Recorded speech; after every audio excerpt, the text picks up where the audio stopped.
আজকে নিরামিষ ফুলকপি আলুর তরকারি বানাবো। কড়া বসিয়েছি, তার মধ্যে তেল দিয়েছি, তেল গরম হয়ে গেছে। তার মধ্যে অল্প হলুদ দিলাম, ফুলকপিগুলোকে দিয়ে দিলাম ভেজে নেওয়ার জন্য। ফুলকপিগুলোকে ভেজে তুলে নিয়েছি। কড়ার মধ্যে তেল রয়েছে, তার মধ্যে গোটা জিরে দিলাম, তেজপাতা দিলাম, শুকনো লঙ্কা দিলাম। 5 সেকেন্ড মতো ফ্রাই করে নিয়েছি। আলু দিয়ে দিলাম ভাজার জন্য। আলু ভাজা হয়ে গেছে, তার মধ্যে টমেটো কুচি দিয়ে দিলাম। সবগুলোকে একসাথে মিশিয়ে নিচ্ছি।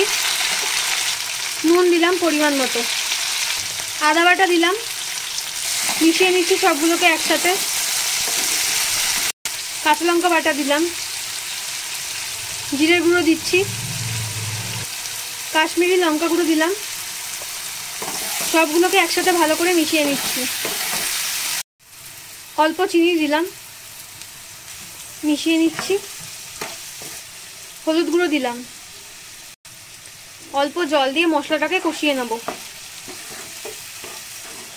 ভালো করে মশলার সাথে আলুগুলোকে মিশিয়ে নিচ্ছি। ভেজে রাখা ফুলকপিটাও দিয়ে দিলাম। ভালো করে মিশিয়ে নিচ্ছি ফুলকপিগুলোকে।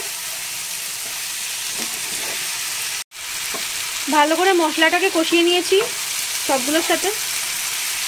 পরিমাণ মতো জল দিয়ে দিচ্ছি। ভালো করে মিশিয়ে নিচ্ছি। 5 মিনিটের জন্য ঢেকে দিলাম। 5 মিনিট পর ঢাকনা তুলে নিয়েছি, সবগুলোকে আবার মিশিয়ে নিচ্ছি। এরপর উপর দিয়ে গরম মশলা গুঁড়ো দিয়ে দিচ্ছি। অল্প ঘি দিলাম। সবগুলোকে মিশিয়ে নিচ্ছি। আজকের রান্না রেডি। রান্নাটা ভালো লাগলে লাইক শেয়ার কমেন্ট করবেন আর সাবস্ক্রাইব করতে ভুলবেন না।